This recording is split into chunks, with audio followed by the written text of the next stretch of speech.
you need to be able to show that you are capable of understanding all of the different roles and responsibilities, I think. So again, my sort of broad background was definitely helpful for me in that regard. So I think if somebody is looking at that and they are a very functional specialist, again, it's probably back to being fascinated by other people's roles and just learning a bit. Doesn't mean you've got to go in and impose yourself and do those roles, and certainly don't try and kid those that you're trying to convince that you do have all that, deep functional expertise, because actually that's not what, a recruiter or a board is looking for in that CEO role. And, sometimes you have to be that kind of mile wide and an inch deep in parts of the organization rather than a mile deep and an inch wide, I think. And that's, so it's finding that balance.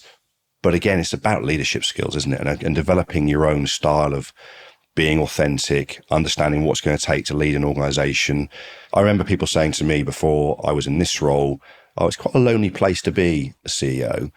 And some days I think that's so untrue because you're surrounded by great people. The part of the sort of loneliness factor, I think, of being a CEO that's true is ultimately, the buck stops with you.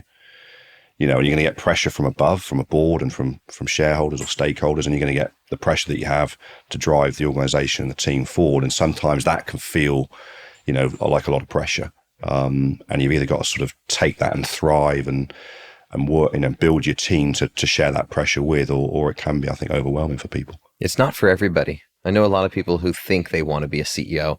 Sometimes I'll just remind them, you do realize how materially your job is going to change. If you're a marketer and you love being creative, that becomes a significantly smaller part of your day job. And if anything, you should hire a really good chief marketing officer who takes that off you so you can go learn the other elements. Do you really want that? It's so true. And actually, I think you're right. It's not for everybody. And I think that's an important message also in succession planning and career planning within an organization or business is to try and show that, you shouldn't all be competing for this role. And it is, I think, a certain, set of skills and sort of personality traits that will make people successful or not in that space.